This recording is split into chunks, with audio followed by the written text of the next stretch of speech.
Hello,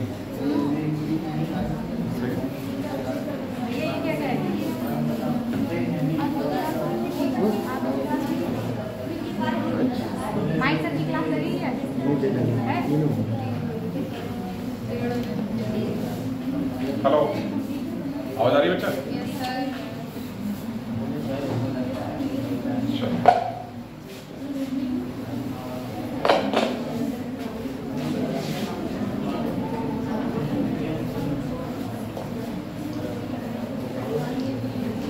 हम लोग कल पढ़े थे बायोडाइवर्सिटी के बारे में और एक साधारण सा इंट्रोडक्शन देखा था कि होती क्या है बायोडाइवर्सिटी। ठीक है, तो जीव और उस तंत्र की जिसका कि वो हिस्सा होते हैं, कुल भिन्नता और परिवर्तनशीलता क्या कहलाती है? बायोडाइवर्सिटी कहलाती। और ये कॉन्सेप्ट किसने दिया था? यूनेप के ग्लोबल बायोडाइवर्सिटी असेसमेंट ने दिया था 1995 में। ठीक है, इसके अलावा हमने एरिया ऑफ स्टडी देखा था बायोडाइवर्सिटी का क्या क्या पढ़ना है। तो उसमें सबसे पहले बात की थी लेवल्स ऑफ बायोडाइवर्सिटी के बारे में। तो लेवल्स आज हम लोग देखेंगे कि बायोडाइवर्सिटी के लेवल्स क्या क्या होते हैं। ठीक है, टॉपिक है हमारा बायोडाइवर्सिटी।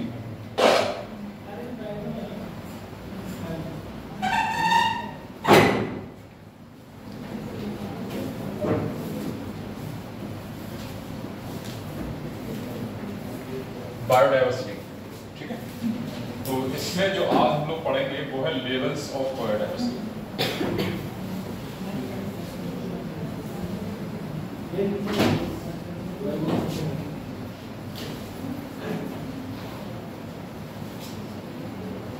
Levels of biodiversity.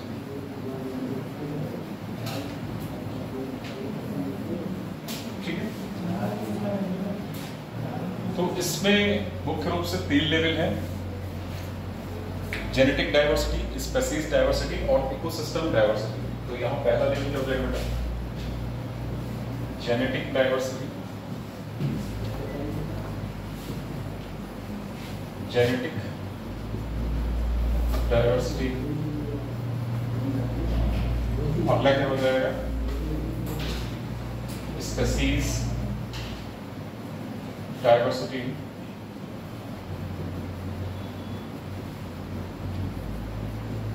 और लास्ट इसमें क्या होगा? Ecosystem diversity.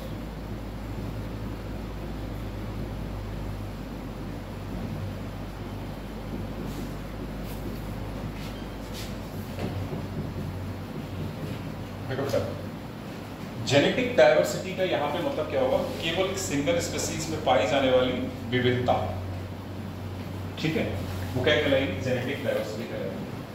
ठीक, और स्पीशीज डाइवर्सिटी विभिन्न प्रजातियों के मध्य पाई जाने वाली विविधता क्या कहलाएगी? स्पीशीज डाइवर्सिटी कहलाएगी। इकोसिस्टम डाइवर्सिटी, जो जीव समुदाय होते हैं, विभिन्न विभिन्न जीव समुदाय और उनका भौतिक पर्यावरण के साथ जो संबंध होगा उसको क्या बोलेंगे यहाँ पे? Ecosystem diversity.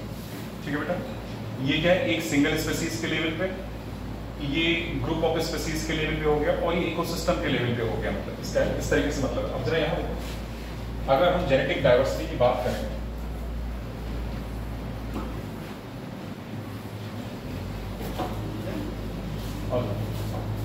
और यहाँ पे इस तरीके से हमने एक ही प्रजाति के बहुत सारे जीव बना दिए।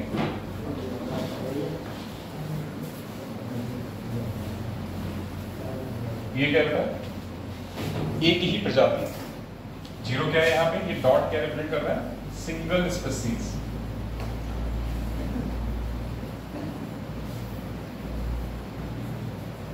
ठीक है, प्रजाति नहीं बदलेगी। अगर हम बात करें मानव की, तो मानव प्रजाति की ही बात करेंगे। अगर हम बात करें आम के पौधे की, तो क्या होगा? केवल आम के पौधे की बात करेंगे। ठीक है, अगर हम बात करें शेर की, तो केवल शेर की बात करेंगे, इसके अलावा किसी दूसरी प्रजाति की बात नहीं करेंगे। ऐसी हमने यहाँ अगर सभी गोले से दिखाए तो इसका मतलब है कि एक सिंगल स्पीशीज को रिप्रेजेंट कर रहा है, मतलब ये। ठीक है, तो इनके मध्य पाई जाने वाली जो विविधता होगी उसको क्या बोलेंगे? Genetic diversity. ठीक है बेटा, तो इसको क्या बोलेंगे? Genetic diversity.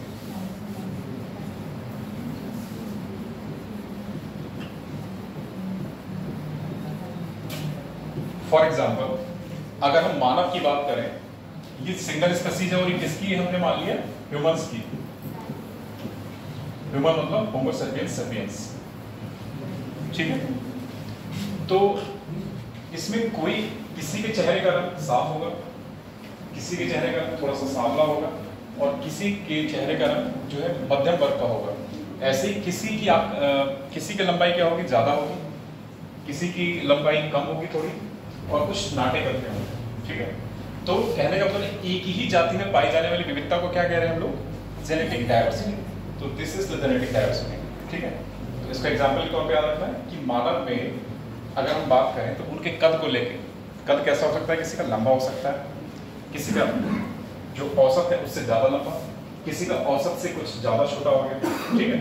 ऐसे ही अगर उनके रंगत की बात करें तो कोई सांवला है जैसे नीग्रो होता है, ठीक है, और किसी का रंगत कुछ साफ है जैसे हम लोग यहाँ पे हो गए, और बहुत गोरे जो यूरोपियन कंट्रीज में होते हैं, ठीक है, इस टाइप से ये। लेकिन स्पेसीज क्या है बेटा, मानव की है।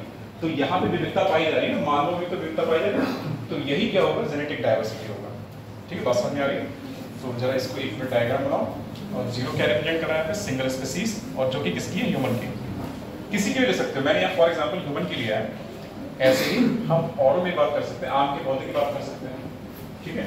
आम के पौधे में देखा होगा, किसी को बोलते हैं कटहा आम बोलते हैं, किसी को कलमी आम बोलते हैं, दशहरी, ठीक है। तो इस तरीके से अंगूरदाना, लतावल, राम केला, ये सब आम की क्या है, वैरायटी है, ठीक है। तो इस तरीके से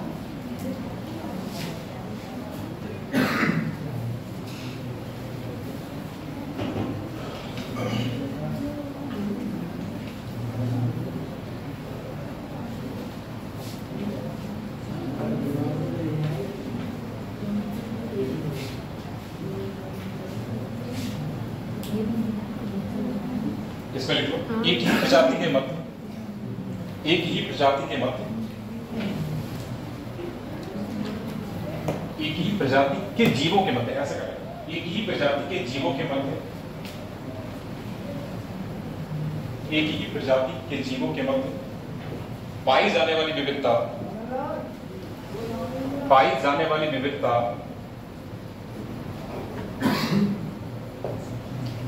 आनुवंशिक विविधता कहलाती है।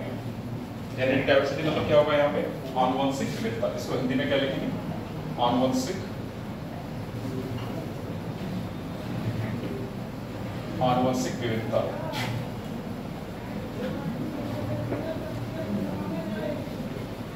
कहलाती है। Full stop. अगली लाइन से लिखो, इसके द्वारा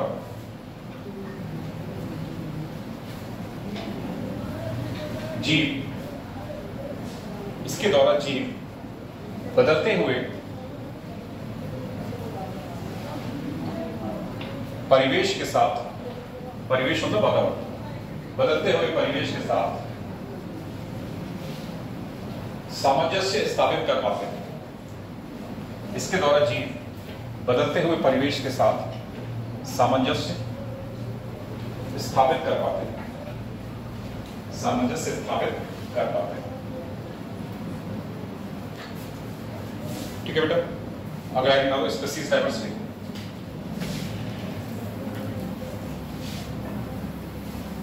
और इसको हिंदी में लिखते हैं प्रजाति विविधता।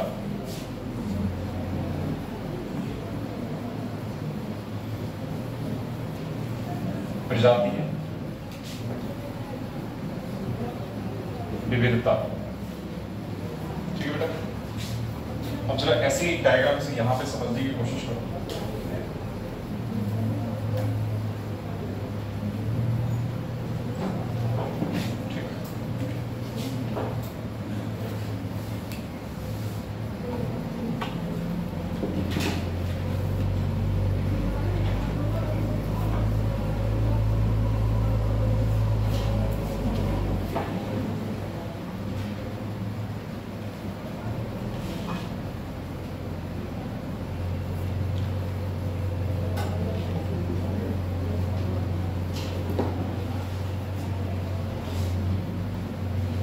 इसमें क्या है बेटा, group of different species in a particular area. कहने का मतलब है अगर हम इस रूम की बात करें, केवल इस रूम की, तो ये क्या होगा, एक विशेष एरिया हो जाएगा।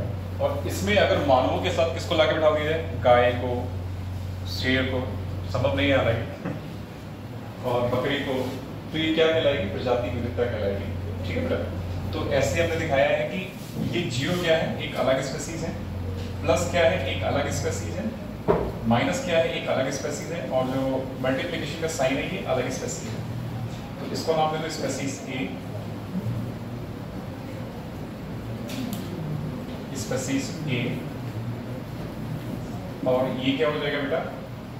Species B. SB for species short form में इस्तेमाल होता है एब्रिविएशन। ठीक है, स्पेसीज बी, ये हो जाएगा स्पेसीज सी, और ये स्पेसीज डी हो जाएगा।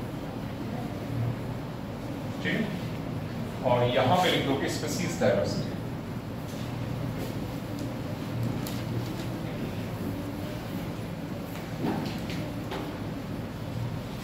represented in a collection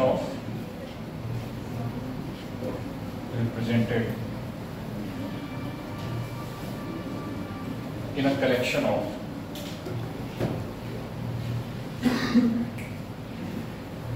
of a particular area.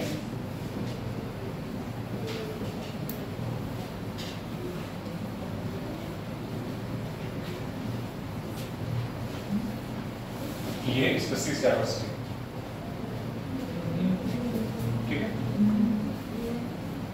Species diversity represented in a collection of a particular area. तो यहाँ क्या होगा बेटा? डिफरेंट स्पेसीज होंगे। इसको बताओ, फिर लिखाते हैं इसके बारे में।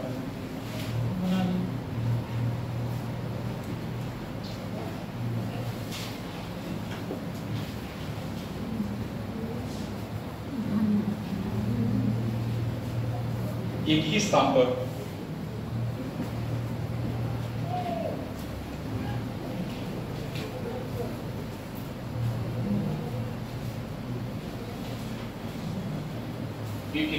पर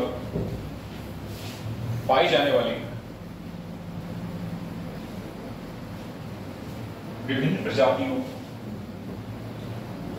एक ही स्थान पर पाई जाने वाली विभिन्न प्रजातियों के जीवों के मध्य, विभिन्न प्रजातियों के जीवों के मध्य पाई जाने वाली विविधता, विजातीय विविधता कहलाती है। प्रजातीय विविधता कहलाती है।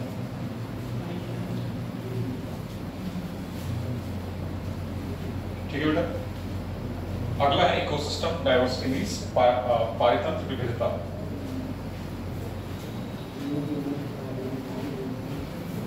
पारितंत्र विविधता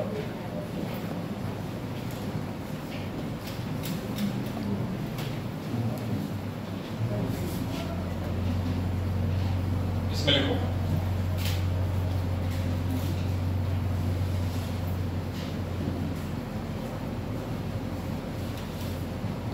जैविक समुदायों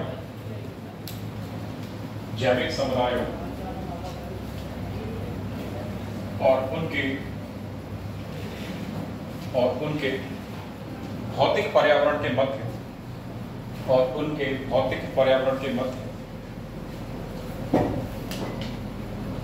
जैविक समुदायों और उनके भौतिक पर्यावरण के मध्य संबंध को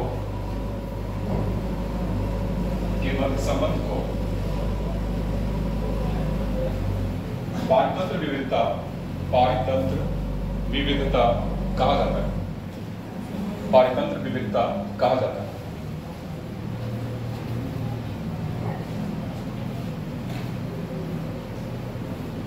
ठीक है बेटा, अगला टॉपिक हमारा बायोडायवर्सिटी के साथ मेजरमेंट ऑफ बायोडायवर्सिटी यानी जैव विविधता का मापन। अगला टॉपिक है मेजरमेंट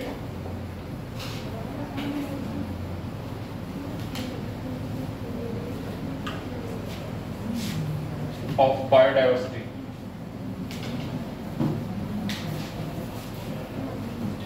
हिंदी में लिख लो जैव विविधता का मापन। मेजरमेंट का मतलब क्या होता है? मापन। ठीक है ना, तो जैव विविधता का मापन।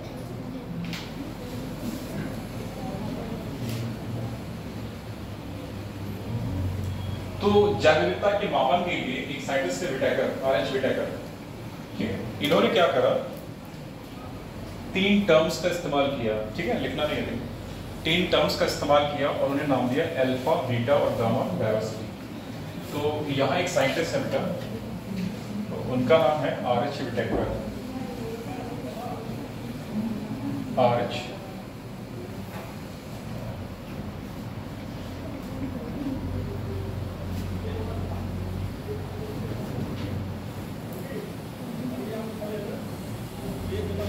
हिंदी में ऐसा लिखो विटेकर, आरएच विटेकर।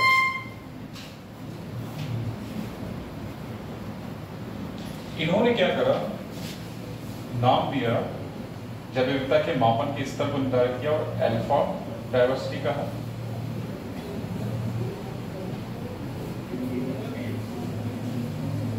ये क्या हुआ बीटा डायवर्सिटी,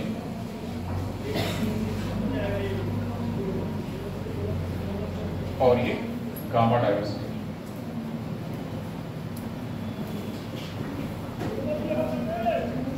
ये जो सिंबल है इसको लिखते हैं अल्फा,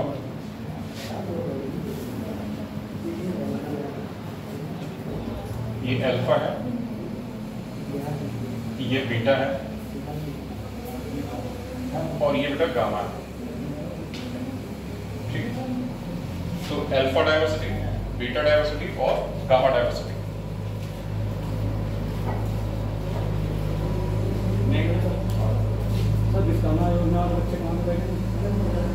देखो कोई जानता है,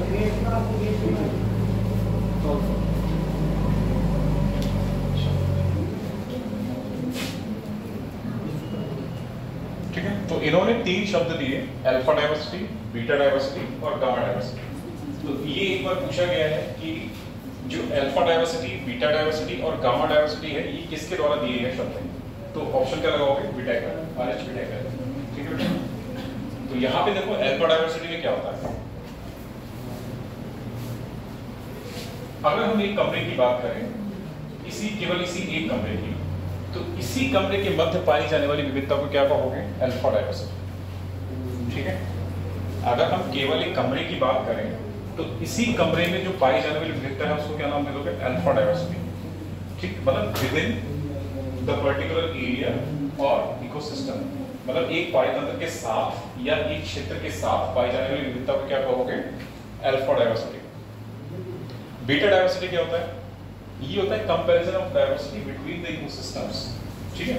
अगर इस रूम को एक पारितंत्र मान लें और बगल वाले रूम को एक पारितंत्र मान लें और दोनों के तहत पाई जाने वाली विविधता को कंपेयर करें तो ये क्या कहलाएगा? Beta diversity. गामा डायवर्सिटी क्या होता है? इस स्कूल में, इस कॉलेज में जितने भी कमरे हैं उन सभी के जो पारितंत्र का अध्ययन कहलाएगा वो क्या कहलाएगा? गामा डायवर्सिटी, ठीक है। ये टोटल इकोसिस्टम की बात कर रहा है, ये 2 या 2 से अधिक इकोसिस्टम के बीच कंपैरिजन की बात कर रहा है, और ये एक ही इकोसिस्टम के साथ पाई जाने वाली विविधता की बात करता है, ठीक है बेटा। तो जरा इनको अल्फा डायवर्सिटी,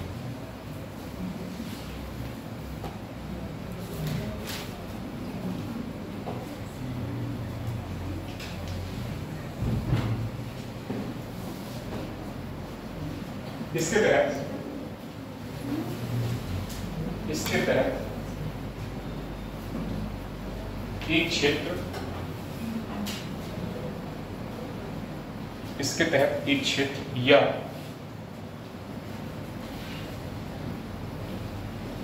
एक पारितंत्र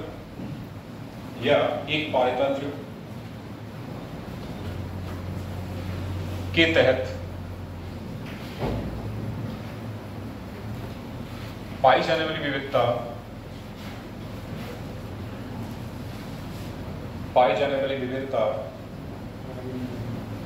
का अध्ययन किया जाता है। क्या अध्ययन या मापन किया जाता है? क्या अध्ययन किया जाता है,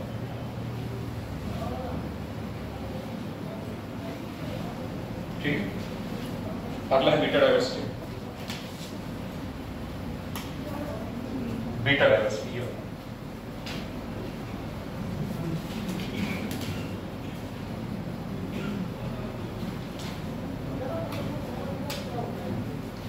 विभिन्न पारितंत्रों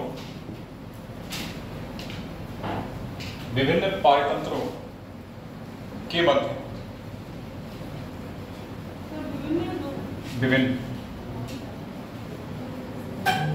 विभिन्न पारतंत्रों के मध्य पाई जाने वाली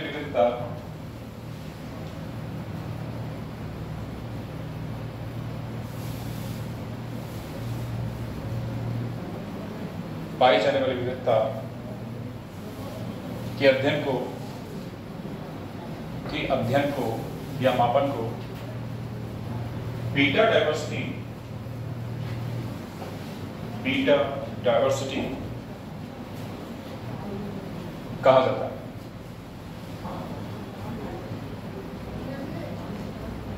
अगला गामा डायवर्सिटी।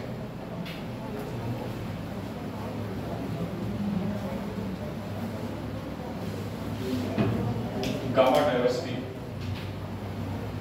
इसमें लिखो सभी पारतंत्रों की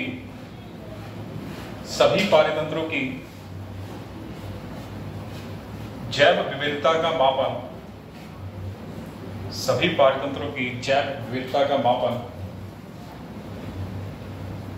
गामा डायवर्सिटी कहलाता है।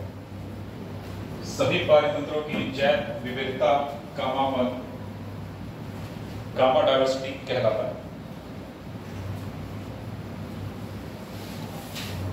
ठीक है, तो ये मेजरमेंट ऑफ बायोडायवर्सिटी बहुत ही शॉर्ट में और एक इंट्रोडक्शन के तौर पे था। अगला है बेनिफिट्स ऑफ बायोडायवर्सिटी।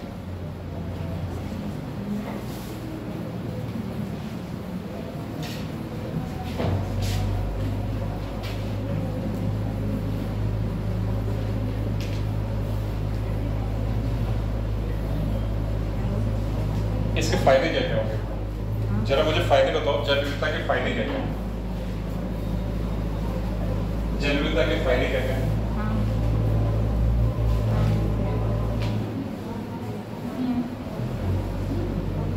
जैव विविधता के फायदे क्या हैं बेटा, लाभ क्या है इसमें? कोई भी बताओ। हाँ बेटा, बैलेंस। चलो और अगला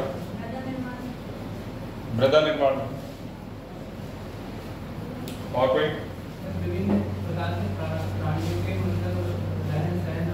हाँ ठीक है।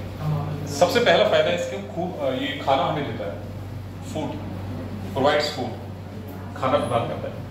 दूसरा जो फायदा है वो क्या है, विभिन्न जीवों के लिए आवास का निर्माण करता है। ठीक है। तीसरा क्या हो जाएगा, जो थेराप्यूटिक प्रोडक्ट हैं, मतलब कि ऐसे प्रोडक्ट जिनमें पोषक तत्व भी होते हैं और साथ ही साथ मेडिसिनल वैल्यू भी होती है, उसको थेराप्यूटिक बोला जाता है। तो थेराप्यूटिक सब्सटेंसेस जो है हमें प्रोवाइड कराती है बायोडायवर्सिटी। ठीक है। अगला हो जाएगा इंडस्ट्रियल प्रोडक्ट्स, औद्योगिक उत्पाद, जैसे एंजाइम्स हो गए, कॉस्मेटिक प्रोडक्ट्स हो गए, रबर हो गया, गम हो गया, रेजिन हो गया, परफ्यूम हो गया। ठीक है, मेडिसिन्स हो गए, इसके अलावा और भी कई सारे केमिकल्स हो गए। ये सारे क्या कहलाएंगे, इंडस्ट्रियल प्रोडक्ट्स। तो ये देता है। फिर अगला क्या हो जाएगा इसका फायदा, सौंदर्यात्मक मूल्य यानी एस्थेटिक वैल्यू। इसमें क्या होगा, हमने देखा होगा कि हम लोग क्या करते हैं, कहीं जाते हैं घूमने, ठीक है, तो जानवर कहीं देखा है कि एक कैप्टिविटी में रखे जाते हैं, मतलब कि अगर देखा जाए कैप्टिविटी नहीं बोलेंगे उससे, हालांकि होम गार्डन बोल सकते हो, होम गार्डन या कुछ अपना इस तरीके से एरिया बना लिया जिसमें जानवरों को पाला। ठीक है, जानवर को पाला, बगीचा बागवानी कर लिया। ठीक है, तो बर्ड वॉचिंग सेंटर बना लिए। इस तरीके से क्या हो जाएगा, सौंदर्यात्मक मूल्य हो जाएगा इसका। ठीक, साथ ही साथ क्या करेगा, ये जो हमारा पारतंत्र है उसको बनाए रखता है और क्या उपलब्ध कराता है, उसका संतोषनीय विकास या सस्टेनेबल जो कह सकते हैं कि यूज। ठीक है, सस्टेनेबल यूटिलाइजेशन के बारे में जो है हमें बताता है। ठीक है, तो इसमें सबसे पहला लिखो बेटा,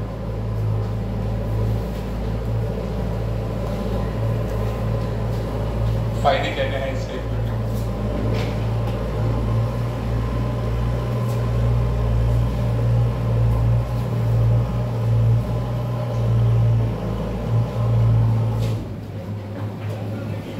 चलो इसमें नंबर 1 डाल के, जैव विविधता से हमें विभिन्न प्रकार के जैव विविधता से हमें विभिन्न प्रकार के खाद्य पदार्थ की प्राप्ति होती है। खाद्य पदार्थ की प्राप्ति होती है, जैसे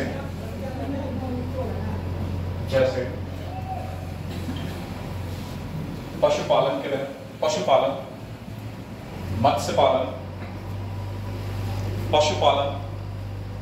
मत्स्य पालन और वानिकी, ठीक है, इत्यादि। अगला लिखो,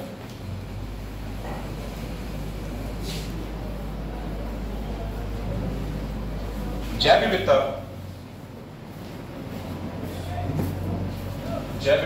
विभिन्न जीवों के लिए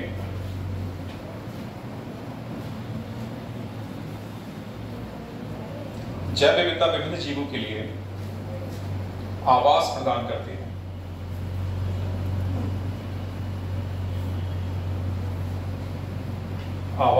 करती है। ठीक है। इसके बाद लिखो अगला पॉइंट,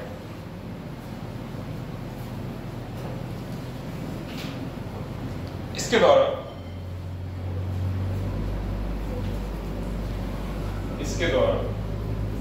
विभिन्न प्रकार के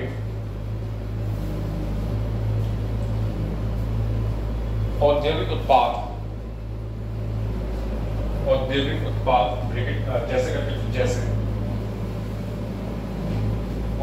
उत्पाद जैसे एंजाइम्स,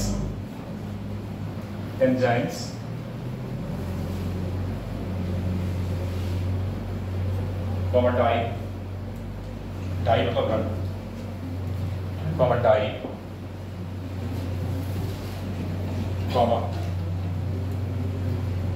सौंदर्य उत्पाद, कॉस्मेटिक्स मतलब सौंदर्य उत्पाद,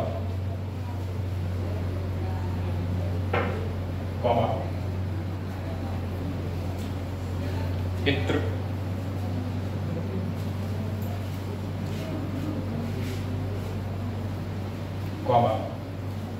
रबर, गोंद इत्यादि।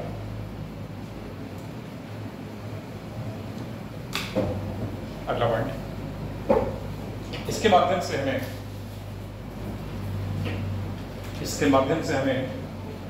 विभिन्न प्रकार के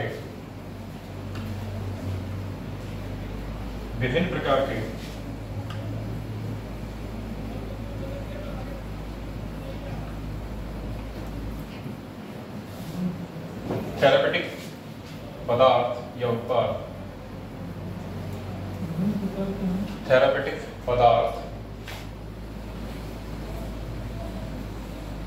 की प्राप्ति होती है।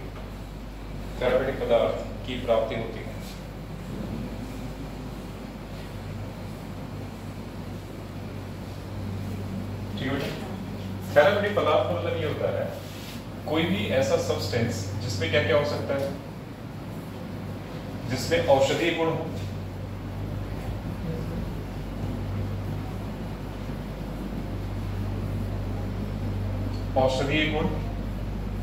प्लस पोषण भी प्रदान करे, मतलब न्यूट्रिशनल वैल्यू भी हो उसकी, तो पोषक तत्व भी हो, उसको क्या बोलोगे? थेरापेटिक पदार्थ।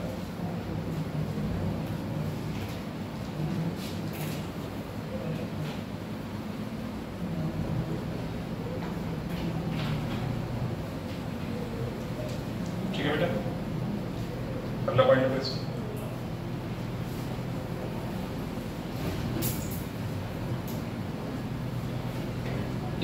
इसके द्वारा सौंदर्यात्मक मूल्यों की अभिवृद्धि होती है। जैसे पेट कीपिंग मतलब जानवरों को पालना, जैसे पेट कीपिंग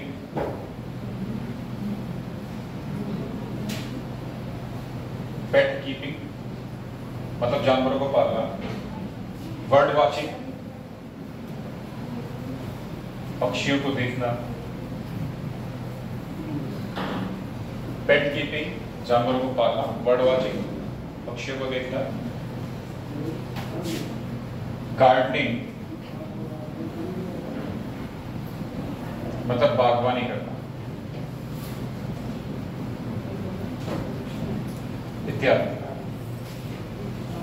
इत्यादि। ठीक है बेटा,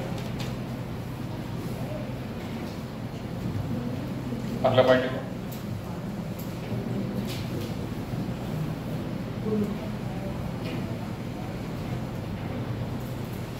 जैव विविधता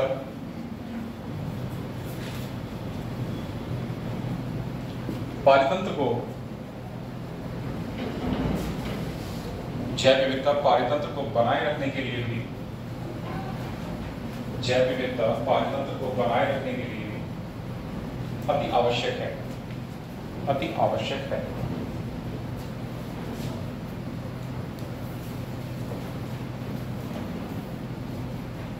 पैराग्राफ बदल के लिखो जरा, पैराग्राफ बदल, ठीक है, इसमें लिखो जरा एक लाइन लिखो। व्यापक रूप से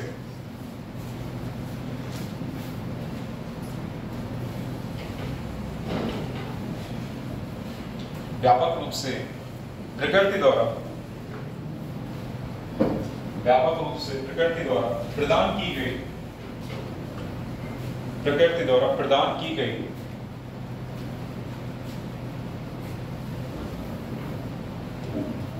जैव विविधता की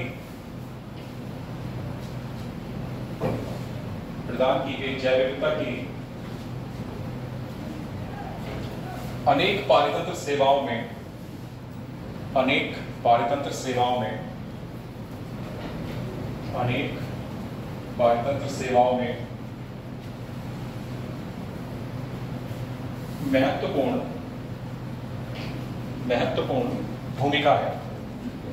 महत्वपूर्ण भूमिका है। Full stop. जैव विविधता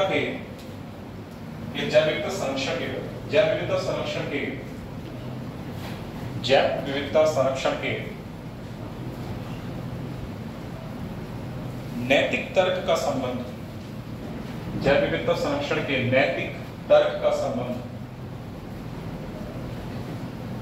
पृथ्वी ग्रह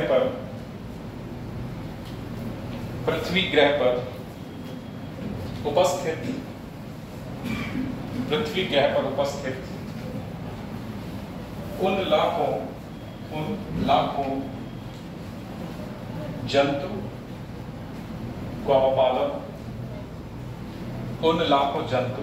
पादप व सूक्ष्म जीवों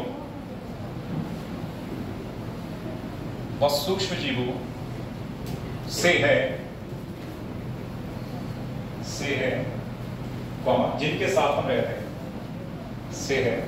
जिनके साथ हम रहते हैं।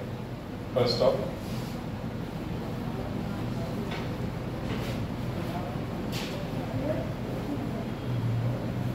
अतः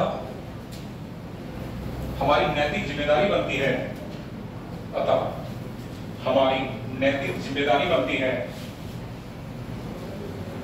कि हम उनकी देख रेख करें और इस जैविक धरोहर को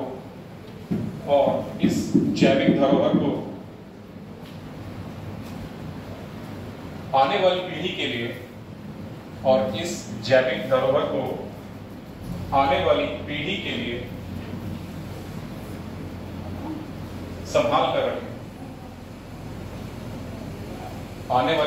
लिए संभाल कर रखें।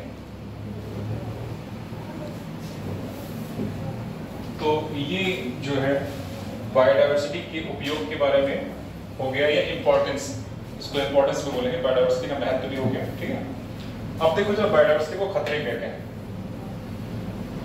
Threats to biodiversity.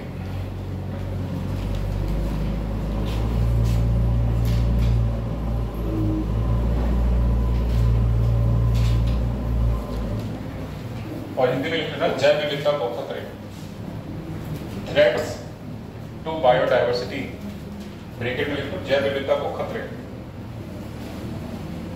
Threats to biodiversity, bracket में लिखो जैव विविधता को खतरे। क्या क्या खतरे हो सकते हैं?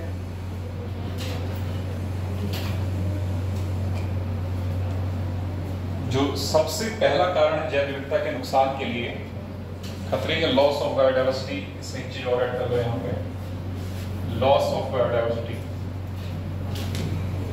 लॉस ऑफ बायोडाइवर्सिटी, जैव विविधता को नुकसान, एक ही बात है, जैव विविधता को नुकसान। जरा मुझे सोच के बताओ कि जैव विविधता को नुकसान कैसे हो सकता है, बताओ। और सबसे प्राथमिक कारण क्या है जैव विविधता को नुकसान का? सबसे प्राथमिक, हाँ बेटा, नहीं ये प्राकृतिक कारण, सबसे मतलब जो पहला कारण है, मुख्य कारण, आवासीय विनाश। सबसे मुख्य कारण क्या है? आवासीय विनाश। ठीक है बेटा, तो जैव विविधता की हानि को सबसे मुख्य कारण जो होता है वो होता है आवासीय विनाश। ठीक है, तो सबसे मुख्य कारण क्या है?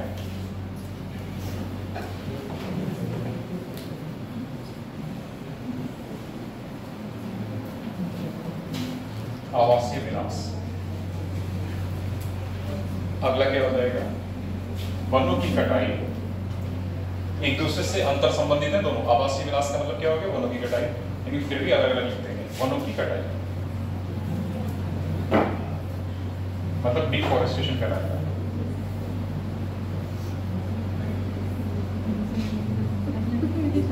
ठीक है, क्या हो गया? और अगला क्या हो जाएगा? विदेशी प्रजातियों का अतिक्रमण।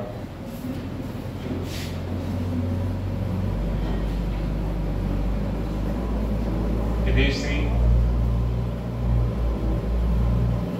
प्रजातियों का अतिक्रमण।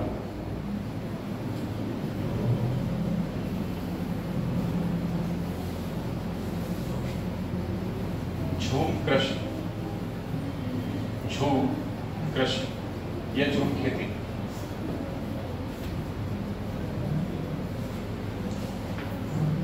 पर्यावरणीय प्रदूषण अगला कारण।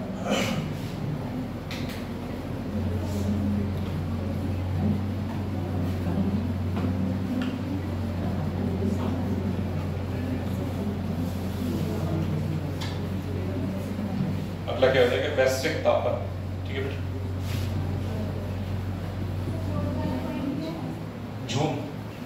झूम कल्टीवेशन करो। ठीक है, वैश्विक तापन, इसको बोलते हैं ग्लोबल वार्मिंग।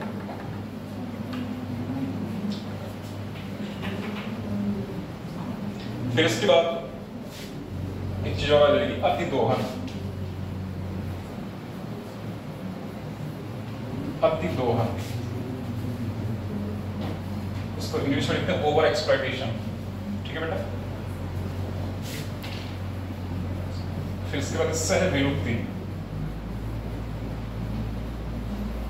सह विलुप्ति, इसको लिखते हैं, यहां पे इंग्लिश में भी लिख दो ओवर एक्सप्लॉयटेशन। ओवर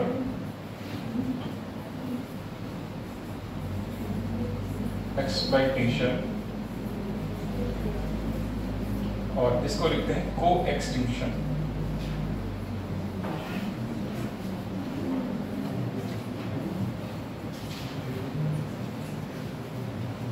लास्ट इसमें प्राकृतिक कारण, नेचुरल डिस्टर्बेंसेस।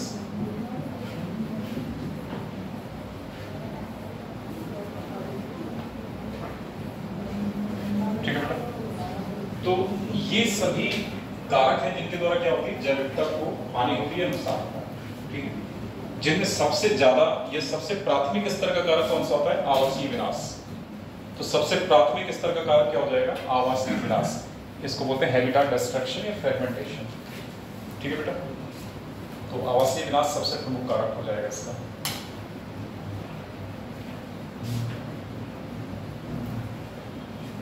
वनों की कटाई, वनों की कटाई से क्या होगा, इसमें तो जो जैव विविधता उसको नुकसान होगा। जैसे मान लो आपने जंगल काट दिए, जो जंगल काटेंगे तो उसमें रहने वाले जीव जंतु फिर कहाँ जाएंगे, उनका आवास नष्ट हो जाएगा।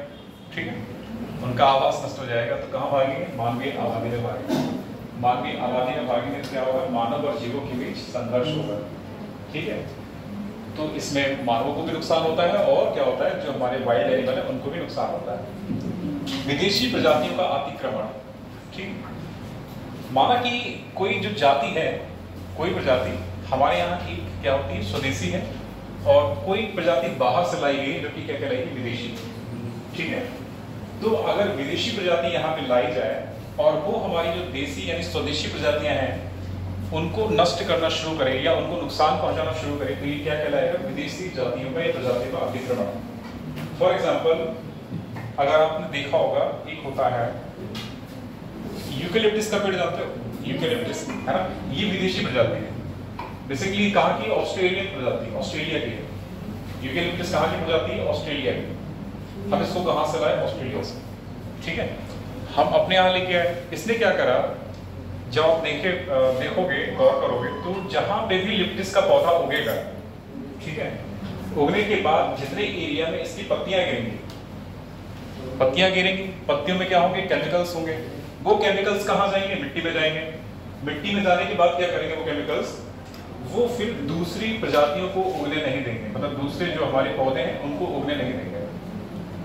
ठीक है बेटा, उनकी पत्तियों में कुछ ऐसे केमिकल्स पाए जाते हैं जिसकी वजह से वो जो हमारी स्वदेशी प्रजातियां या स्वदेशी पौधे हैं उनको उगने नहीं देंगे। दूसरा एग्जाम्पल क्या होता है, पार्थीनियम। पार्थीनियम इसको गाजर घास बोलते हैं, गाजर घास। ये क्या होता है, ये अगर एक पौधा लगा दो तो देखा होगा कि पूरा ग्राउंड जो है इसी से कवर हो जाता है। ठीक है, अक्सर खुले मैदानों में देखा होगा कि कई सारे गाजर घास के पौधे उगे होते हैं ना। जहां पे अगर गाजर घास होगी, गौर करना कि उसके पास आसपास के कोई दूसरा पौधा होगा, नहीं होता है। ठीक है, तो ये भी क्या है, नुकसान है। इसके अलावा क्या होगा, वाटर हाइसिंथ, बंगाल टेरर जिसको बोलते हैं, ठीक है, इकॉर्निया। इकॉर्निया सुना है ना, अगर एक बार उसको पानी में उगा दो, मतलब पानी में ले आओ, तो वो इतनी तेजी से फैलती है कि दूसरी प्रजातियां सर्वाइव नहीं कर पाती। ठीक है, तो वाटर जो हाइसिंथ है ये भी क्या है, विदेशी एक तरीके से प्रजाति है। तो इस तरीके से क्या होता है, विदेशी प्रजातियों का अतिक्रमण होता है, जो हमारी जो नेटिव स्पेसीज है, मतलब जो स्वदेशी स्पेसीज है, उनको उगने नहीं देते। झूम कृषि, ये बर्निंग और स्लैश पे आधारित है। ठीक है, खेती करी, खेती करने के बाद क्या करा, इन्होंने फसल अपनी काटी। ठीक है, फसल काटने के बाद उसको क्या करा, उतने एरिया में जहां भी इन्होंने फसल लगाई थी उसको जला दिया, काट दिया। फिर अगली जगह गए, वनों की इन्होंने सफाई की, मतलब खेती करने के लिए क्या करेंगे लोग, जो पेड़ पौधे उनको काटेंगे, साफ करेंगे। साफ करने के बाद उनको क्या बनाएंगे, खेती करने योग्य बनाएंगे जगह को, उसमें फिर फसल पैदा करेंगे। फिर दोबारा क्या करेंगे, फसल जो हो जाएगी हमारी तैयार, उसकी कटाई करेंगे। कटाई करने के बाद क्या करेंगे, दोबारा उसको जो अवशेष बचेगा उसको काटेंगे, जला देंगे, नष्ट करेंगे। फिर आगे बढ़ जाएंगे, फिर दूसरी जगह तलाशेंगे। इस तरीके से क्या करेंगे, झूम कल्टीवेशन करते हैं, और ये बेसिकली आदिवासियों में पाई जाती है। ठीक, पर्यावरणीय प्रदूषण। ठीक है, तो आज का जो सबसे चिंताजनक मुद्दा है वो क्या है, पर्यावरणीय प्रदूषण। ठीक, सबसे चिंताजनक मुद्दा क्या है, वो है पर्यावरणीय प्रदूषण। क्या होता है कि वातावरण में इतना ज्यादा प्रदूषण बढ़ गया है कि जो है आम जीवन तो नष्ट हो ही रहा है, साथ साथ जो वन्य जीव हैं उनको भी नुकसान पहुंच रहा है। ठीक है बेटा, तो पर्यावरणीय प्रदूषण के कारण भी क्या होता है, जैव विविधता को हानि। वैश्विक तापन, ये एक तरीके से कह सकते हो कि पर्यावरणीय प्रदूषण का ही क्या है, रिजल्ट है एक तरीके से। ठीक है, यानी कि कह सकते हो कि ग्रीन हाउस गैसेस जब एटमॉस्फेयर बढ़ जाती है तो पृथ्वी के औसत जो वार्षिक औसत तापमान है उसमें क्या होती है, वृद्धि होती है, जिसको ग्लोबल वार्मिंग बोलते हैं। और ग्लोबल वार्मिंग होने से क्या होगा, समुद्र का लेवल बढ़ जाएगा, समुद्र में जो पानी का स्तर है ना वो बढ़ जाएगा। समुद्र में जो पानी का स्तर बढ़ेगा तो आसपास में जो रहने वाले जीव जंतु हैं वो प्रभावित होंगे या समुद्र में डूबेंगे। ठीक है, तो इससे भी क्या होता है बेटा, बायोडायवर्सिटी को खतरा होता है। अगला है अति दोहन। ठीक, अगर हम पानी का हद से ज्यादा इस्तेमाल करें क्या भविष्य में आने वाली पीढ़ियों के लिए क्या हम उसको बचा के रख पाएंगे? नहीं रख पाएंगे। ठीक है, ऐसे ही हम कोई ऐसी प्रजाति है जिसको अपनी आवश्यकता के लिए लगातार उसका इस्तेमाल करें और इस्तेमाल इतना ज्यादा करें कि वो नष्ट यानी क्या कहते हैं एक्सटिंक्शन यानी विलुप्ति के कगार पे आ जाए, तो क्या वो भविष्य में सुरक्षित रह पाएगी? नहीं। तो इसी को बोलते हैं अतिद्रोहण। अगला है सहविलुप्ति। सहविलुप्ति क्या होता है? अगर कोई जीव, ठीक है, किसी विशेष पौधे पर आश्रित है, अगर कोई जीव किसी विशेष पौधे पर आश्रित है, ठीक है ना, तो अगर वो पौधा क्या कहते हैं, अगर वो पौधा विलुप्त हो जाता है, साथ साथ क्या होगा, वो जीव भी नष्ट हो जाएगा या विलुप्त हो जाएगा। फॉर एग्जाम्पल अगर हम बात करें कोई पौधा ले लो यहाँ पे, ठीक है, तो यहाँ इसका एग्जाम्पल होता है, मुझे अभी देखिए बताऊंगा। यहाँ एक पौधा है माओ, ठीक, और पौधे को परागित करने के लिए क्या होती है, कीटों की आवश्यकता होती है, वो कीट की स्पीशीज है। तो पौधे को परागित करने के लिए क्या होता है, कीट की आवश्यकता होती है या पक्षी की आवश्यकता होगी। तो जो पौधे पर आश्रित कीट या पक्षी है वो भी अपने आप क्या हो जाएगा, विलुप्त हो जाएगा। तो इसको क्या बोलेंगे बेटा, को एक्सटिंक्शन बोलेंगे, यानी सह विलुप्ति बोलेंगे। एक जीव जब दूसरे पे आश्रित होता है तो उसमें से अगर कोई एक जीव विलुप्त हो जाए तो स्वतः दूसरा जीव अपने आप विलुप्त हो जाएगा। हाँ आपने कहा हाँ, वाटर का एग्जांपल दिया, वाटर का दिया, वो तो रिसाइकल होकर फिर से आ जाएगा ना। जो जमीन का पानी है वो कहाँ से लाओगे? माना कि हमने कि हाँ पानी आ जाएगा, ठीक है, पीने योग्य पानी कहां से लाओगे? पीने योग्य पानी कहां से लाओगे? पृथ्वी पर पाया जाने वाला केवल पीने योग्य पानी पता है कितना है? ओनली 1%, 1% से भी कम है। बल्कि पृथ्वी पर जो पीने योग्य पानी है वो 1% से भी कम है। ठीक है, तो 1% से कम है। सोचो कि हम लोग टंकियां पूरी छोड़ देते हैं, बहने जाने देते हैं पानी को, कितना नुकसान होता है। ऐसे ही अगर हम किसी जीव को मारते रहें, सपोज जैसे इसमें अतिदोहन का मतलब कह सकते हो यहाँ पे हंटिंग एंड पोचिंग, अगर किसी जीव का अवैध शिकार करते रहें तो क्या होगा, उसकी संख्या में कमी आएगी। दिन पर दिन क्या होगा, उसकी संख्या में कमी आती जाएगी।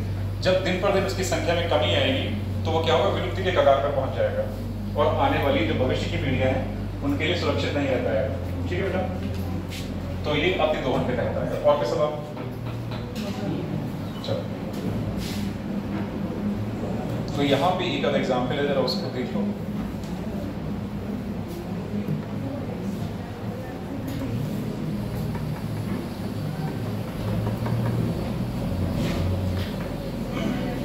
सहविलुप्ति का एक एग्जाम्पल लिख लो बेटा, सहविलुप्ति के बारे में लिख लो।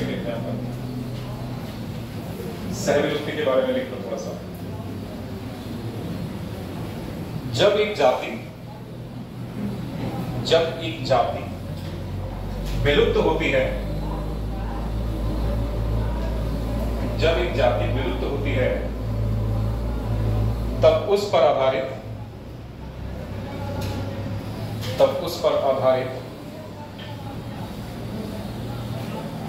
दूसरी जंतु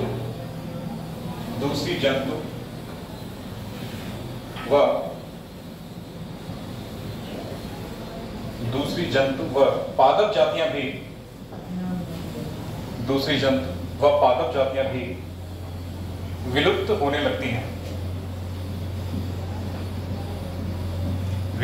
लगती हैं।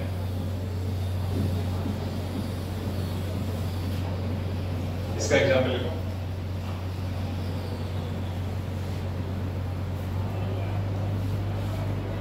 इसका एग्जाम्पल, जब एक परपोषी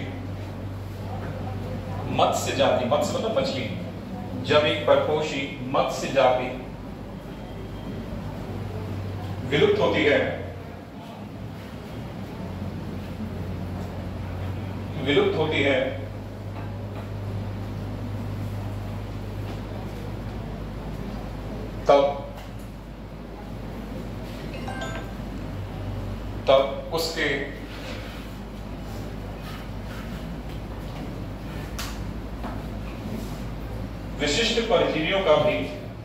तब उसके विशिष्ट परजीवियों का भी वही भविष्य होता है। वही मतलब वो भी विलुप्त हो जाएंगे, वही भविष्य होता है। ठीक है, तो इसका पैराग्राफ तक देखो।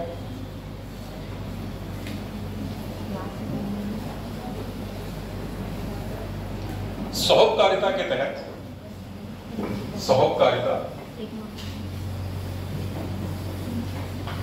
सहोपकारिता के तहत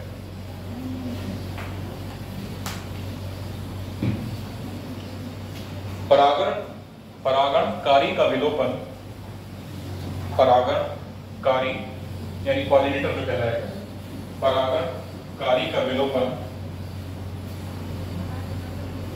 संबंधित पौधे के भी विलुप्ति का कारण बनता है। संबंधित पौधे के विलुप्ति का भी कारण बनता है।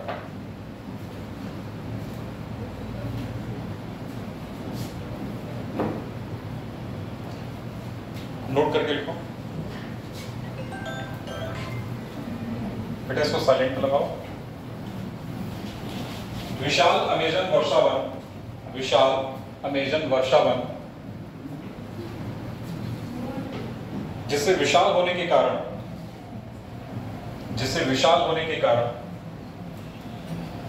पृथ्वी का फेफड़ा भी कहा जाता है। जिससे विशाल होने के कारण पृथ्वी का फेफड़ा भी कहा जाता है। अक्सर पूछा जाता है कभी कभी कि पृथ्वी का फेफड़ा कौन है, तो क्या लगाते हैं? अमेजन का वर्षावन। ठीक, विशाल होने के कारण पृथ्वी का फेफड़ा भी कहा जाता है।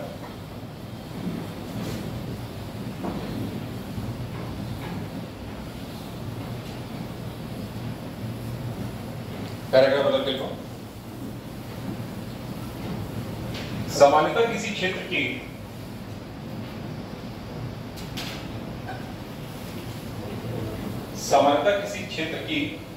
जैव विविधता को हानि होने से, सामान्यतः किसी क्षेत्र की जैव विविधता को हानि होने से डैश नंबर 1, हानि होने से डैश नंबर 1 पादप उत्पादकता घटती है, पादप उत्पादकता घटती है। नंबर 2 पर्यावरणीय समस्याओं जैसे सूखा आदि के प्रति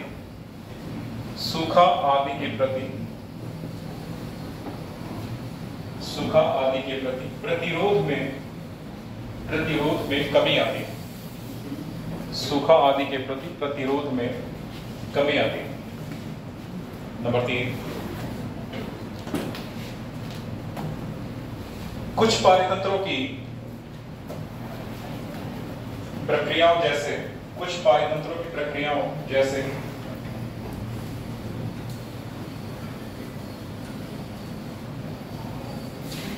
पादप उत्पादकता, कॉमा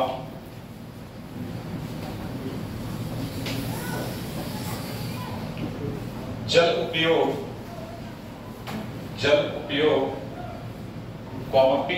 पीडक और इंसेक्ट्स के कीट, इसके अलावा भी और पीडक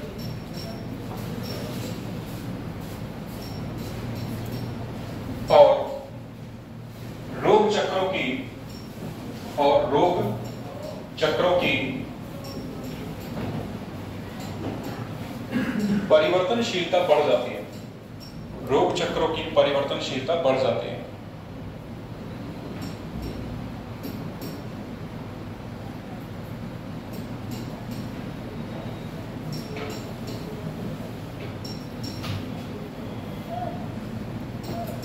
ठीक है, तो ये तो बायोडायवर्सिटी के खतरों के बारे में हो गया। अगला देखो क्या होता है, जैव विविधता संरक्षण यानी कंजर्वेशन ऑफ बायोडायवर्सिटी।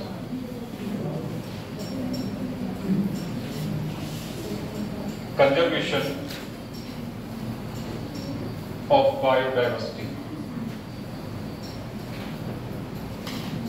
मीन्स जैव विविधता संरक्षण।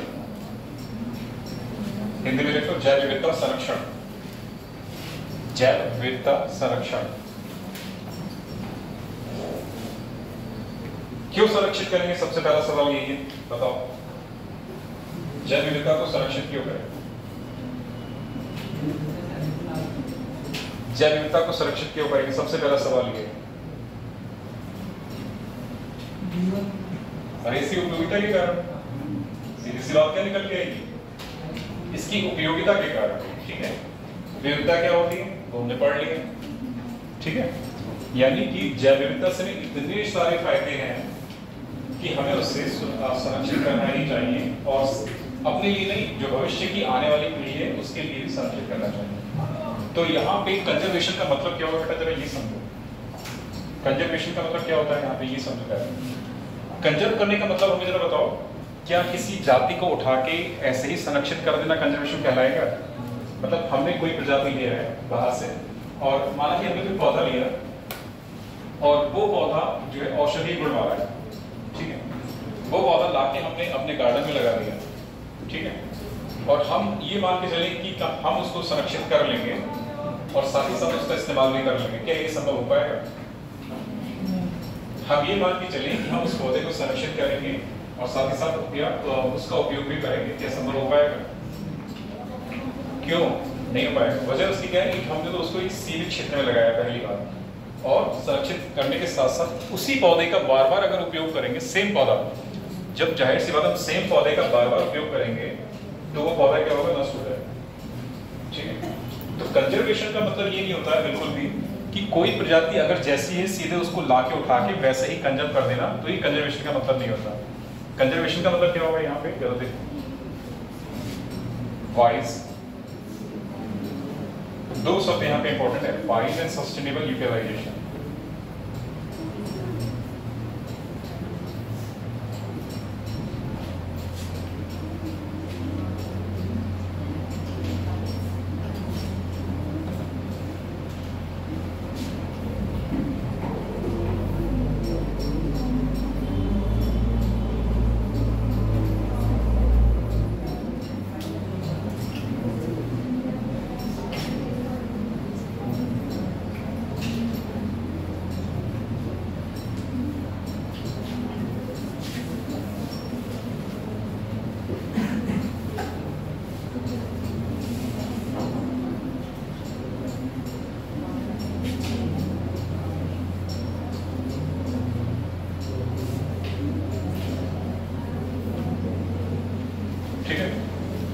कंजर्वेशन का मतलब क्या होगा, wise and sustainable utilisation of natural resources for present and future generation.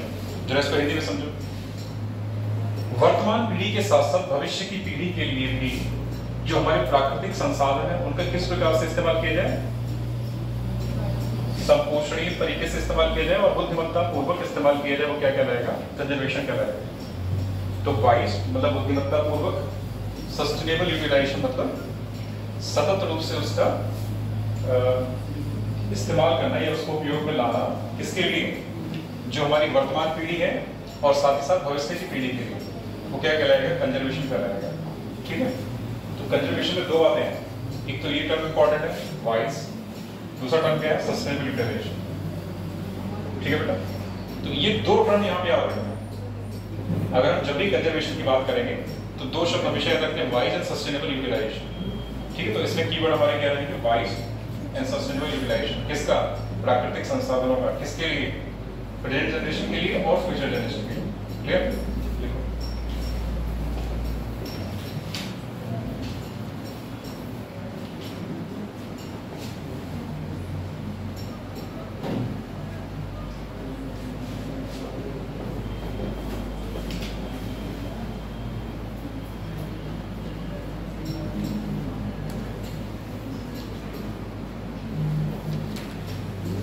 इसको हिंदी में लिखना है वो भी लिखो, लिखा दो हिंदी में, जरूरत है हिंदी में लिखाने की जरूरत तो नहीं है, हाँ लिखो, चलो लिखो।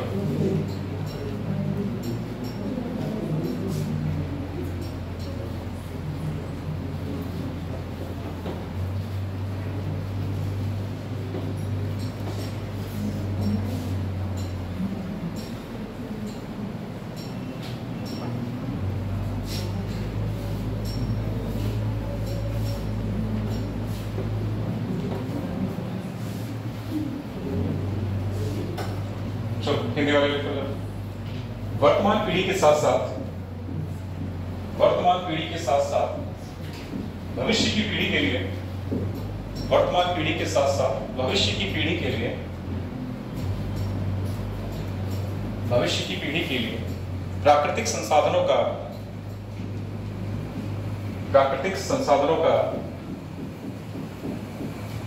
सतत मतलब सस्टेनेबल, सतत का मतलब क्या होगा? सतत विकास, सस्टेनेबल डेवलपमेंट वाले कॉन्सेप्ट ना, तो वही सतत। प्राकृतिक संसाधनों का सतत व बुद्धिमत्तापूर्वक उपयोग, सतत व बुद्धिमत्तापूर्वक उपयोग करना संरक्षण कहलाता है। बुद्धिमत्तापूर्वक उपयोग करना संरक्षण कहलाता है। ठीक है।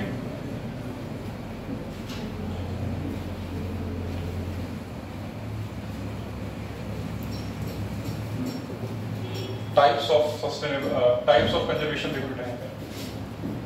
टाइप्स, इसमें दो प्रकार होंगे, 2 टाइप्स। पहला क्या हो जाएगा?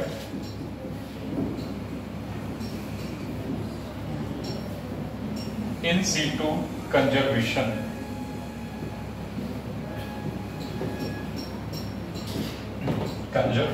भी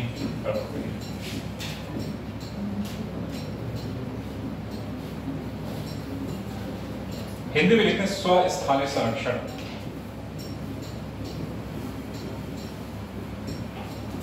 स्वस्थानीय संरक्षण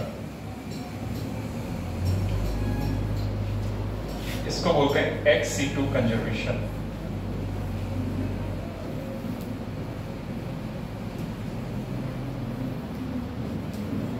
वही स्थानिक संरक्षण।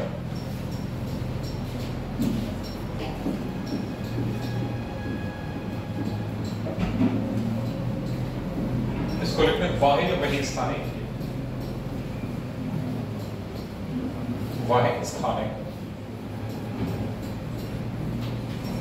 संरक्षण। ठीक है बेटा।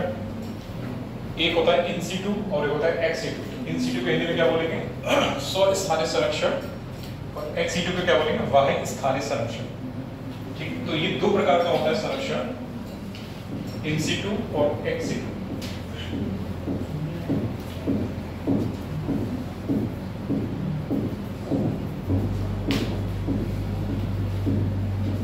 हो गया?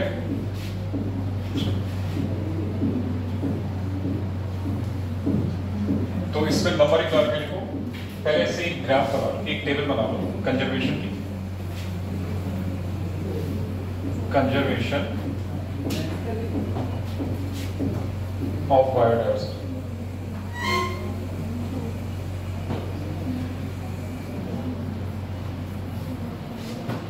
कितने प्रकार का होगा बेटा? 2 प्रकार का।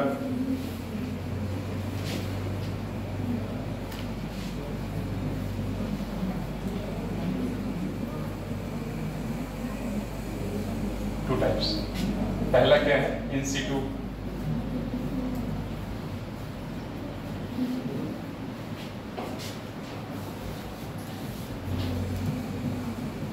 इन सीटू कंजर्वेशन। अगला क्या है? Ex situ conservation.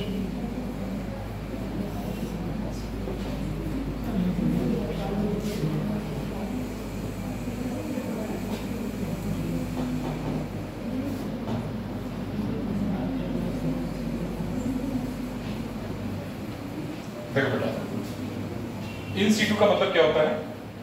अपने प्राकृतिक आवास में। ठीक है, अभी लिखाएंगे, सिर्फ यहाँ पे इतना जानो। इन सीटू का मतलब क्या होता है? अपने प्राकृतिक आवास में। और इन सीटू भी 2 तरीके का होता है। ठीक है। इन सीटू क्या होगा? यहाँ पे प्रोटेक्टेड एरियाज में, मतलब संरक्षित क्षेत्र उसमें।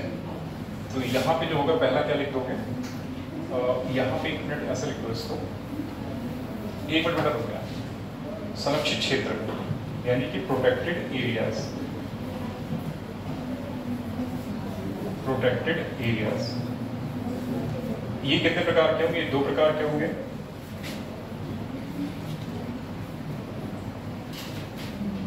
एक होगा सामुदायिक संरक्षित,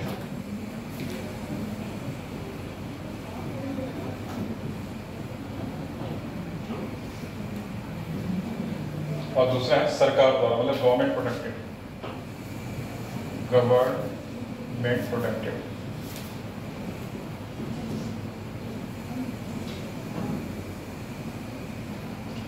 जो ये सामुदायिक सुरक्षित है, कम्युनिटी प्रोटेक्टेड होगा। सामुदायिक प्रोटेक्टेड मतलब क्या हो जाएगा, community protected, yes community reserves. तो इसमें क्या हो जाएगा कि ये दो प्रकार के होंगे यहाँ पे,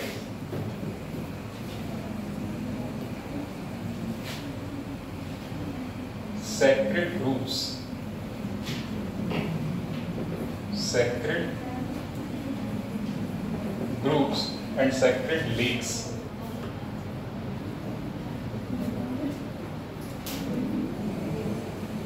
ग्रुप्स का मतलब उपवन, पवित्र उपवन और पवित्र झीलें। ग्रुप्स का मतलब क्या हो जाएगा, उपवन, यानी कि पवित्र उपवन और पवित्र झीलें। ठीक है बेटा। गवर्नमेंट प्रोटेक्टेड में क्या भाई, यहाँ पे क्या क्या आ जाएगा, यहाँ पे लिखो biosphere reserve, biosphere reserves. Hindi में बोलते हैं इसको जैव मंडल आरक्षित क्षेत्र। बायोस्फीयर रिजर्व्स को हिंदी में क्या बोलेंगे, जैव मंडल आरक्षित क्षेत्र। अगला हो जाएगा नेशनल पार्क, नेशनल पार्क। और यहां लास्ट हो जाएगा हमारा वाइल्ड लाइफ सेंचुरीज, यानी कि वन्य जीव अभयारण्य, वाइल्ड लाइफ। और ये सेंचुरीज यहाँ पे लिख रहा हूँ इस तरीके से,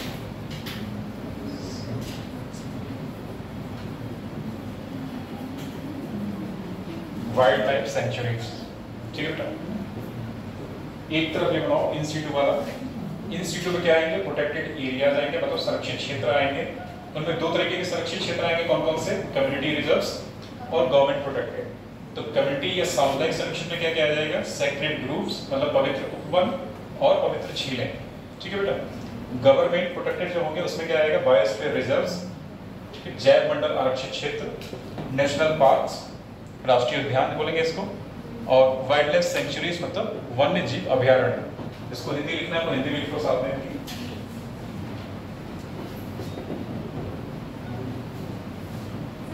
हाँ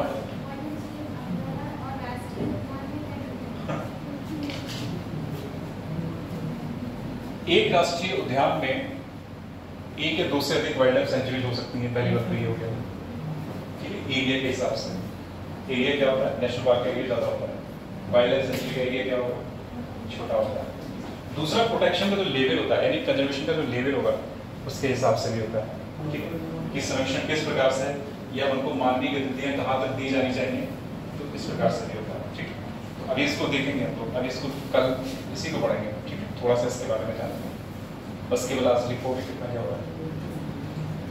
ये हो गया biosphere reserves, national park, wild life sanctuaries. ठीक, अब ये वाला पार्ट हम लोग करेंगे, एक्स सिटो कंजर्वेशन, वन्य जीव अभयारण्य। वाइल्ड लाइफ सेंचुरी को बोलेंगे वन्य जीव अभयारण्य।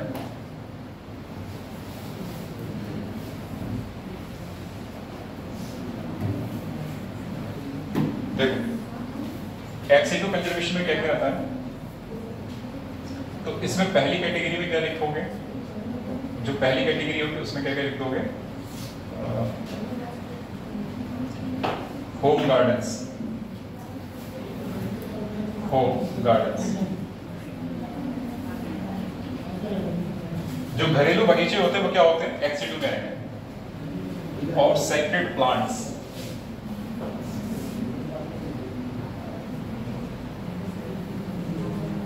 ये पहली कैटेगरी में लिख दिया हमने। ठीक है बेटा।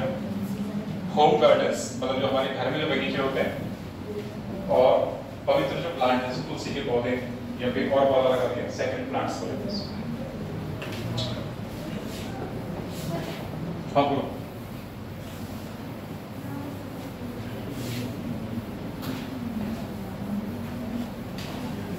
बताओ, कुछ रह गया था, चलो बता रहा। होम गार्डन और सेक्रेड प्लांट्स के बाद जो अगली कैटेगरी आएगी उसको बोलेंगे जीन बैंक। ठीक जीन बैंक और सीड बैंक।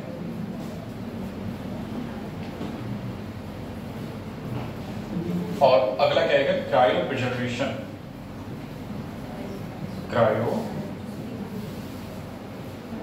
प्रिजर्वेशन, ठीक है बेटा। दूसरी कैटेगरी में हमने 3 चीजें रख दी, gene bank, seed bank, cryopreservation, ठीक है। इसको बेटा जीन बैंक ही लिखेंगे, हिंदी में भी ऐसे लिखेंगे, gene bank. Seed bank, seed का मतलब बीज, तो बीज बैंक कर लो, सीड ये बात है, तो सीड बैंक लिखो तो ज्यादा सही लगेगा। क्रायो प्रिजर्वेशन, इसको हिंदी में भी क्रायो प्रिजर्वेशन ही लिख के आता है। वैसे इसका मतलब ये होता है कि कम तापमान पर, कम के बल्कि काफी कम तापमान पर जीवों को या उनके विशेष भाग को संरक्षित करना क्या कहलाएगा, क्रायो प्रिजर्वेशन कहलाता है। अप्रॉक्स -193 या 196 डिग्री सेंटीग्रेड पे हम इनको संरक्षित करते हैं, ठीक है। -193 या -196 जो सेल्सियस टेम्परेचर होता है माइनस में, ठीक है, उस पे इसको कंजर्व किया जाता है। और खासतौर से जो गैस इस्तेमाल होती है वो होती है liquid nitrogen.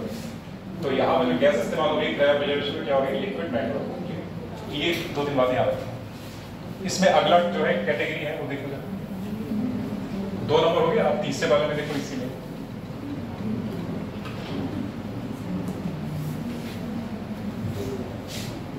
Botanical gardens. Botanical gardens,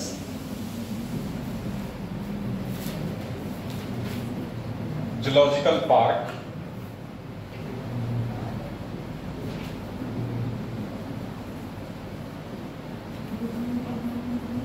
चिड़ियाघर मतलब जू,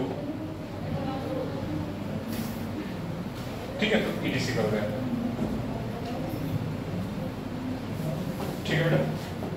तो बॉटनिकल गार्डन, जूलॉजिकल पार्क और चिड़ियाघर मतलब जू, ये सारे के सारे हमारे किस में आ रहे हैं, ex situ कंजर्वेशन में, ठीक है।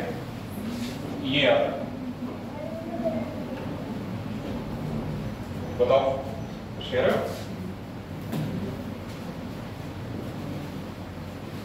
हो गया बेटा।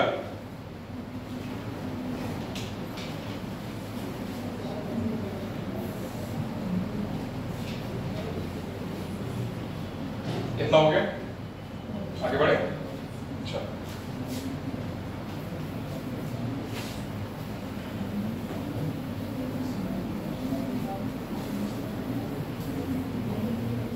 जब आप यहाँ पे बोर्ड पे कुछ चीजें बताओ मुझे।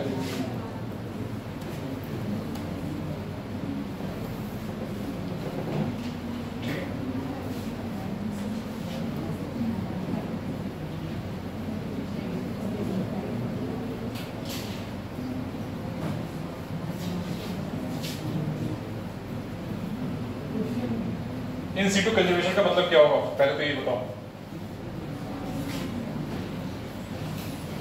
इन सीटू कंजर्वेशन का मतलब क्या होगा, उसके प्राकृतिक आवास में संरक्षित करना, ठीक है। तो यहाँ ऑप्शन दे रहा हूं कुछ, उसको देख के बताना कि इन सीटू कौन है और एक्स सीटू कौन है।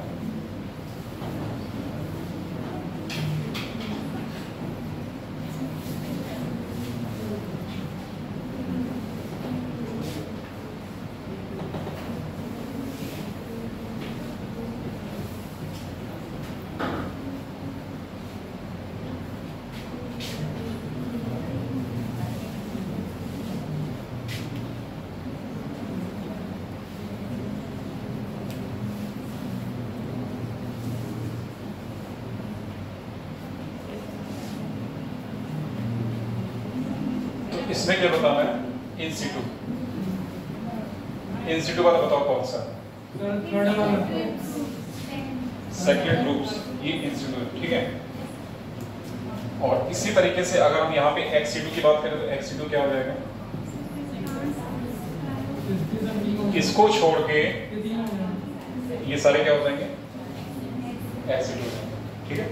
तो क्वेश्चन में पूछा जाता है कि निम्नलिखित में से कौन सा प्रकार एक्स सीटू है या कौन सा प्रकार इन सीटू है। तो इनमें से कभी-कभी दिए होते हैं और पूछा जाता है, तो इसीलिए जो टेबल बनाई है इसको याद रखना। इसमें नंबर 1 करके डालो इन सीटू कंजर्वेशन।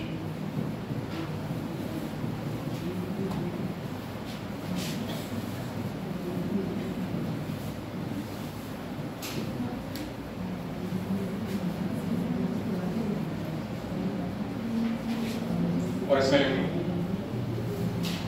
जीवों को उनके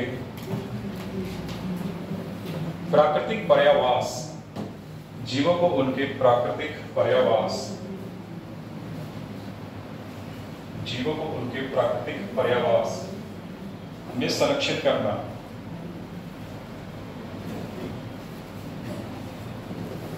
जीवों को उनके प्राकृतिक पर्यावास में संरक्षित करना, इन सीटू कंजर्वेशन, जिसको हिंदी में लिखना था वो लिखना स्वस्थानीय कंजर्वेशन, स्वस्थानीय संरक्षण, इन सीटू कंजर्वेशन या स्वस्थानीय संरक्षण कहलाता है, स्वस्थानीय संरक्षण कहलाता है। छोटा सेटिंग डालो लाभ, इसके लाभ क्या क्या है, इन सीटू कंजर्वेशन के लाभ जरा देखो।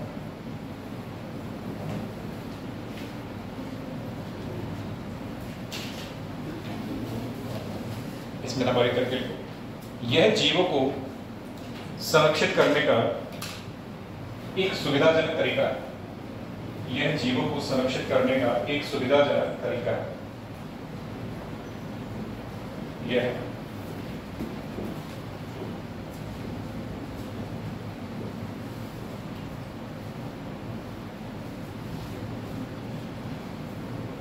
जीवों को संरक्षित करने का एक सुविधाजनक तरीका है। क्यों सुविधाजनक है जरा बताओ? क्योंकि वो अपने प्राकृतिक पर्यावास में, ठीक है ना, इसी को संरक्षित करने का एक सुविधाजनक तरीका है। नंबर 2,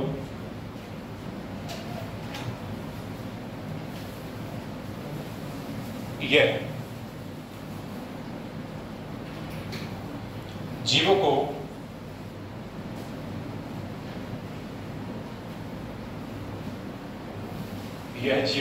बदलते पर्यावरण के साथ, यह जीवों को बदलते पर्यावरण के साथ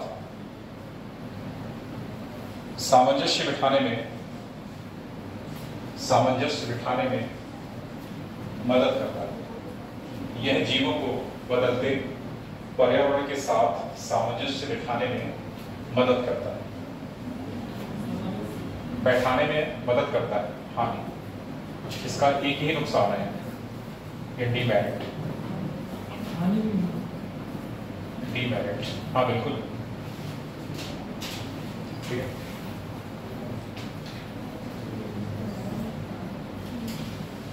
इसमें नंबर एक करके एक ही है, इसकी डीमेरिट एक ही है, क्योंकि जीवों को उनके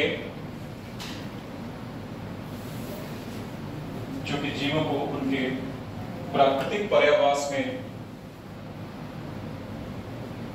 क्योंकि जीवों को उनके प्राकृतिक पर्यावास में संरक्षित किया जाता है,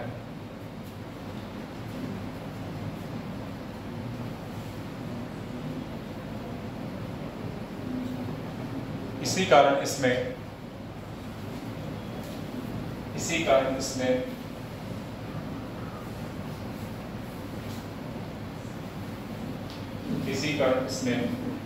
प्राकृतिक क्षेत्र की मांग अधिक होती है, प्राकृतिक क्षेत्र की मांग अधिक होती है, प्राकृतिक क्षेत्र की मांग अधिक होती है। ठीक है बेटा, समझ गए? प्राकृतिक क्षेत्र मतलब अगर हम जंगल में या किसी ऐसी जगह पे जो कि उसका नेचुरल हैबिटेट है वहां उगाएंगे या वहां पे किसी चीज को रखने की कोशिश करेंगे, कुछ टाइम बाद क्या होगा, रिप्रोड्यूस करेगा, संख्या बढ़ेगी, जगह छोटी होगी, तो हमें क्या जरूरत पड़ेगी, ज्यादा जगह की जरूरत पड़ेगी। That means growing demand for space, जो जगह की बढ़ती हुई मांग है वो इसका क्या है, एक डिमेरिट है। अगला heading number in situ ex situ conservation. In situ के बारे में डिटेल में नहीं लिखा है क्योंकि जो टेबल बनी है ना उसी में सारा कुछ है, इसीलिए इसके बारे में और ज्यादा नहीं करा है। लिखना चाहो तो लिखने को बहुत कुछ हो जाएगा। इसके प्रकार कैसे हो जाएंगे, तो वही प्रोटेक्टेड एरियाज, उसमें कम्युनिटी रिजर्व और फिर गवर्नमेंट प्रोटेक्टेड, सब कुछ इसमें लिख सकते हो। फिलहाल इतना ही इसमें करेंगे अभी। एक्स सीटू कंजर्वेशन,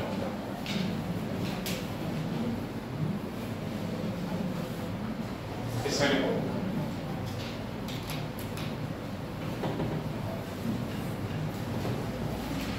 जीवों को उनके प्राकृतिक पर्यावास जीवों को उनके प्राकृतिक पर्यावास से बाहर जीवों को उनके प्राकृतिक पर्यावास से बाहर नियंत्रित परिस्थितियों में पर्यावास से बाहर नियंत्रित परिस्थितियों में संरक्षित करना नियंत्रित परिस्थितियों में संरक्षित करना ex situ कंजर्वेशन ब्रैकेट में वाहिक स्थानिक संरक्षण ब्रैकेट में कहलाता है वाहिक स्थानिक संरक्षण कहलाता है। ठीक है, तो इसमें भी इसके लाभ लिख लो पहले क्या होता है।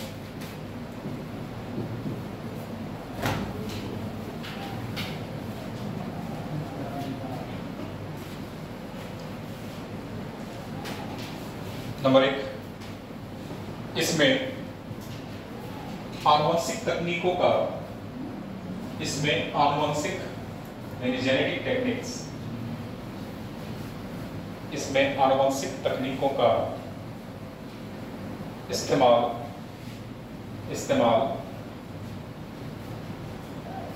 किया जाना संभव होता है। आनुवंशिक तकनीकों का इस्तेमाल किया जाना संभव होता है।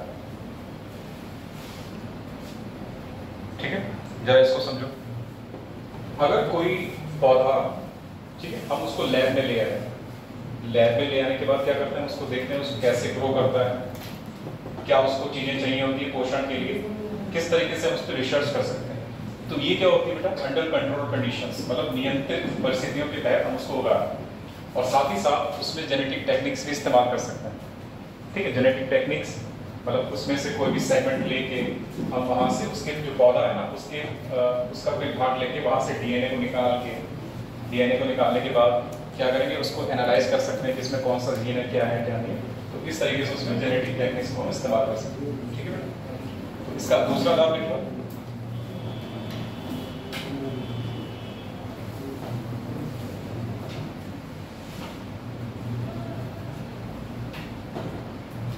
जीवों को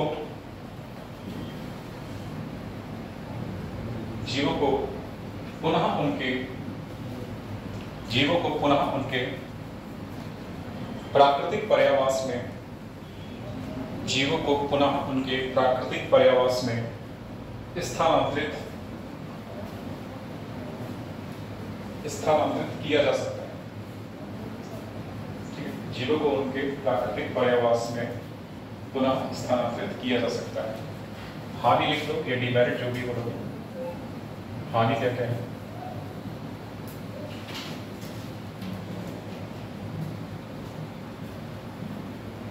देखो, हमने एक नाम लिया नियंत्रित परिस्थिति। क्या हम लगातार नियंत्रित परिस्थिति को बनाए रख सकते हैं? नहीं, केवल कुछ समय के लिए होती है कंडीशंस। तो इसका डिमेरिट क्या है? जो हमने उसे अनुकूलतम परिस्थितियां दी हैं वो क्या होंगी? थोड़े समय के लिए होंगी। ठीक है बेटा, तो इसमें पहला पॉइंट ये है।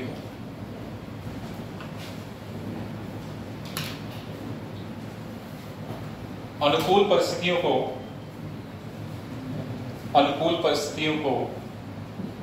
लंबे समय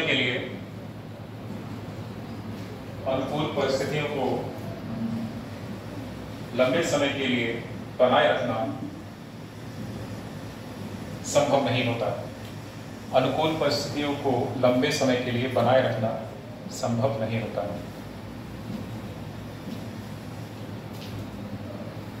सर दूसरा डिमेरिट क्या हो जाएगा? इसमें नंबर 2 करके लिखो। इसके तहत सीमित जीवों को ही संरक्षित किया जाता है। सीमित जीवों को ही संरक्षित किया जाता है। ठीक है बेटा, तो ये इसकी 2 जो है हानियां होंगी। ठीक है, अब अगर इसके बारे में लिखना चाहोगे तो वही पूरा क्या लिखोगे, होम गार्डन्स के बारे में लिख दोगे, सेक्रेड प्लांट्स के बारे में लिख दोगे, ठीक है। अगर इसके बारे में और लिखना है तो gene bank, seed bank, cryo preservation, और लिखना है तो बॉटनिकल गार्डन, जूलॉजिकल पार्क और जू के बारे में, ठीक है। तो ये सब इसी के तहत आएगा और इसको यहाँ पे लिख दोगे, ठीक है। अगला है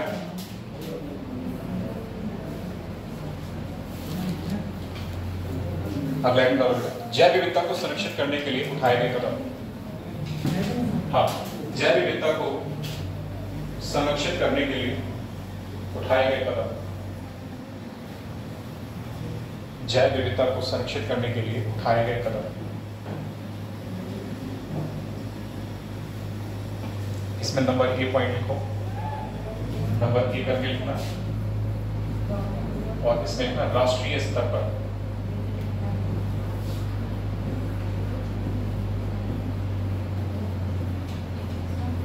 राष्ट्रीय स्तर पर, राष्ट्रीय स्तर पर क्या क्या हो सकता है, जरा मुझे बताओ। अगर हम बात करें जैव विविधता को संरक्षित करने की राष्ट्रीय स्तर पर, तो पहला कदम इसमें गवर्नमेंट ने क्या उठाया है, वो एक अलग तो है, ठीक है। हम यहाँ पे एक्ट की बात करेंगे, जो लेजिस्लेशन है उनकी बात करेंगे, तो उसमें क्या होगा, बायोडाइवर्सिटी एक्ट, ठीक है। तो सबसे पहला जो एक नियम बनाया गया वो क्या है, बायोडाइवर्सिटी एक्ट। तो यहाँ पे नंबर 1 करके लिखो, बायोडाइवर्सिटी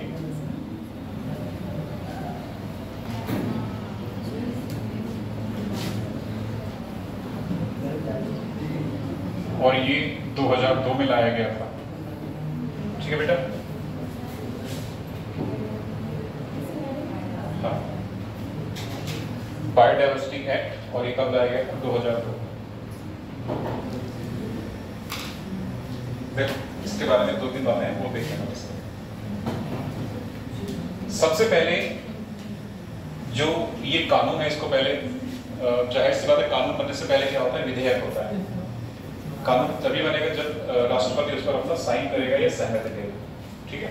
तो सबसे पहले जो ये जैव विविधता विधेयक कह सकते हैं इसको, जैव विविधता विधेयक कहाँ लाया गया था, लोकसभा में। तो सबसे पहले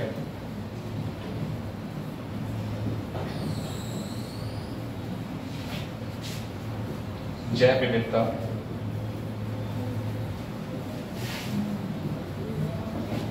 विधेयक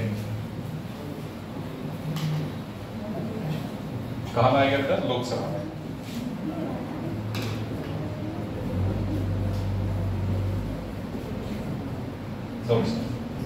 उसके बाद कहाँ लाया गया, तत्पश्चात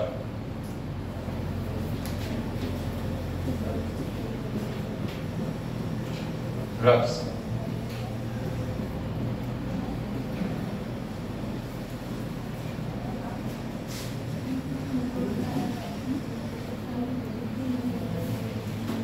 ठीक है बेटा। फिर इसके बाद क्या करेंगे, राष्ट्रपति इसको सहमति देंगे,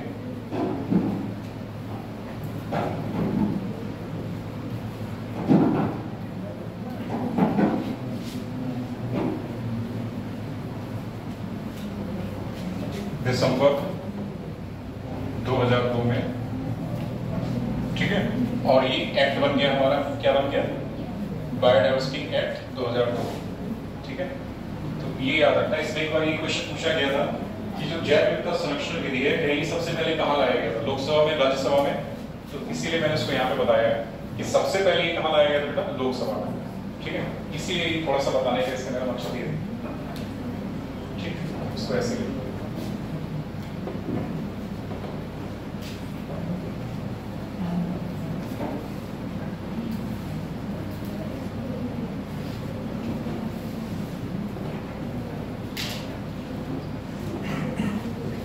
इसकी कुछ विशेषता है, जरा विशेषता देखो।